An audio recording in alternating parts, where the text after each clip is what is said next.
जब जिस टाइम देश आज़ाद हुआ या आज़ादी से पहले तो हम बहुत कुछ डरते थे, क्योंकि हमें न अधिकारों का ज्ञान था न कानून का। और जैसे जैसे हमें ज्ञान होता गया, हमें कर्तव्यों का पता चला, फर्ज का पता चला, अधिकारों का फर्ज भी दूर हो गया। तो शिक्षा बहुत ज़रूरी है। शिक्षा की वजह से ही जब आदमी गरीब भी क्यों होता है कि जिस आदमी के अंदर बुद्धि ना हो वो गरीब ही होता है। और बुद्धि कैसे आएगी? पढ़े लिखे की वजह से। अगर आर्थिक तरक्की, मानसिक, सामाजिक सब कुछ तरक्की कैसे होगी? इसलिए ही बदले हैं कि आप लोगों को, सामने वालों को ज्ञान हो गया, आपको, हमें पता हो सामने वालों को किसको कितना क्या नॉलेज है कानून के बारे में। तो इस परिवर्तन संसार का नियम और इसी परिवर्तन की एक कड़ी है जो आज की मौजूदा वर्तमान पुलिस है, जो ये नागरिक का प्रोग्राम है। वरना तो पुलिस का काम था कि आपके साथ ठगी होगी, कुछ भी हुआ, क्राइम हो गया, आप एप्लीकेशन देते और हम अपना मुकदमा दर्ज करते, काम चलाते। लेकिन जो थाने, जो भी ट्रैफिक, वैसे आम थाने या साइबर के थाने, इनके खोलने का मतलब सिर्फ ये है कि क्राइम कंट्रोल हो। एक सिस्टम बना, एक थाना खुला 100 FIR होती थी, 2 खुले 200 होने लग गए, 10 खुले 1000 होने लग गए। तो इसका मतलब क्या हुआ? हमारा जो पर्पज था उस पर्पज पे नहीं चल रहे। अब हमारा जो ये खत्म हो, एक दिन ऐसा आए कि हमारी शिकायत पेटी के अंदर एक भी शहर की शिकायत न हो, तब तो थाने खोलने का मतलब, समझते हो ना? पड़ोसी के साथ कोई झगड़े की शिकायत ना आए। आप देश बदलना चाहते हो, कितना देश से मोहब्बत कौन कौन करता है? अपने देश से सब मोहब्बत करते हो, देश को सुंदर बनाना सब चाहते हो ना? और जनता से, हमसे, और हम जब सुंदर होंगे, सुंदरता की क्या निशानी है कि हम अपने पड़ोसी के साथ हमें कैसे रहना चाहिए, माँ को बेटी के साथ कैसे रहना चाहिए, बेटी को बाप के साथ कैसे रहना चाहिए, भाई को भाई के साथ कैसे रहना चाहिए, पड़ोसी को पड़ोसी के साथ कैसा रहना चाहिए, समाज के प्रति हमारे अधिकार क्या होना चाहिए, टीचर के प्रति हमारे अधिकार क्या है, अब कैसे उसकी इज्जत करनी चाहिए, कैसे सम्मान करना चाहिए। इन सब चीज़ों का जब ज्ञान होगा ना, तब हम सुंदर बनेंगे। हमारे पास रोज झगड़े में आते, झगड़े की कोई बात कुछ भी नहीं है। पड़ोसी यानी लुगाइया इस बात पे लड़ाई कर रही कि मेरी तरफ भारी क्यों निकाल दी।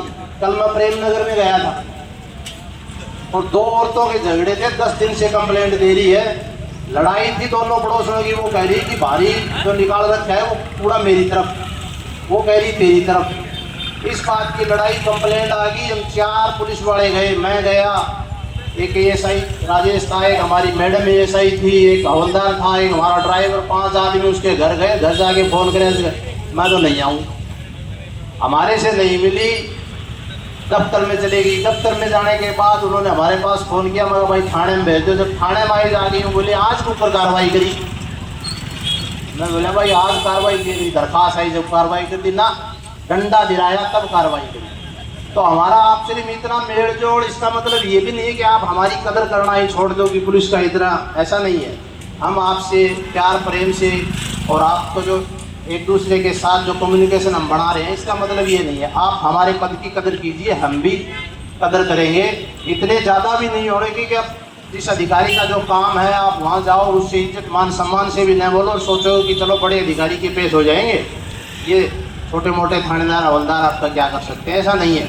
अगर पुलिस खत्म होगी, पुलिस का बदमाशों से डर खत्म हो गया, तो फिर आप लोग या हम लोग कोई सुरक्षित नहीं है। तो हमें एक लेवल पर इज्जत और एक भय सा कायम पुलिस का बदमाशों में रहना चाहिए। उस सब के लिए आप सब लोगों का सहयोग भी जरूरी है और इसीलिए ये प्रोग्राम है। और आप जागरूक रहोगे, अपने कर्तव्य के प्रति सचेत रहोगे, तो ज़्यादा हमारी ज़रूरत भी नहीं पड़ेगी, चौकी थानों की ज़्यादा ज़रूरत नहीं पड़ेगी। आपको सिर्फ अपने फर्ज और कर्तव्य आने चाहिए। और जो ये फ्रॉड का सिस्टम चल रहा है, ये आपने पता है कि जो ऑनलाइन सिस्टम है ना, ये जो भाई दुकान में खोले बैठे हैं, आजकल मार्केट बहुत डाउन है। डाउन का मतलब ये है कि जो खरीदारी आप लोग कर रहे हो वो ऑनलाइन का सिस्टम हो गया, उसी के लिए आप फ्रॉड में शिकार हो रहे हो। एक तो इन भाइयों का रोजगार खत्म हो गया कि आप दुकान तक चलने की कोशिश नहीं करते। आपको व्यक्तिगत रूप से बाजार में आके चीज़ जांच परख के खरीदनी चाहिए। अगर आप इतना ही नहीं कर सकते तो जीने का क्या फ़ायदा? इतने आलसी हो गए कि वहीं जोमेटो के पास फ़ोन करोगे, भाई कचौरी चाहिए, चाय चाहिए, अरे यहाँ बप्पी चाय वाला बैठा है बेचारे की, उसकी चाय भी पी लेनी चाहिए। वो रोज़गार अपने बच्चों को पढ़ाना है, जो आप लोगों की फीस है ना वो काम करने से आती है। और आप लोग सारे जो नई जनरेशन है वो ऑनलाइन पे डिपेंड होगी। ये सारे मार्केट बाजार, ये दुकानदार सब बेरोजगार हो जाएंगे तो बहुत बड़ी समस्या हो जाएगी। तो ऑनलाइन को जितना हो उसके दरकिनार कीजिए आप। बड़ी बड़ी मार्केट कंपनियां इसके पीछे लगी हुई है। तो आज जो हालत मार्केट की जो आप देख रहे हो ना, इतनी रौनक नहीं आती, इसीलिए नहीं आती। और साथ में फ्रॉड भी है। इसके हमारे डबल फायदे, ऑनलाइन छोड़ देंगे तो फ्रॉड भी खत्म हो जाएगा और इन भाइयों का रोजगार चल जाएगा, आप लोगों को फीस, वर्दी, किताबें सब मिलेगी।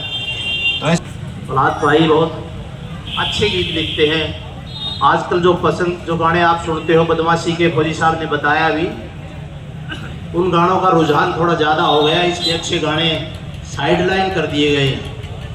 और जो बड़ी बड़ी कंपनियां हैं वो क्या करती है कि जिनमें जो इनकम होती है ना, वैसा ही वो कंटेंट मांगते हैं। और वो इंटरेस्ट देखती है पब्लिक का इंटरेस्ट किस चीज़ में है। आप लोगों का इंटरेस्ट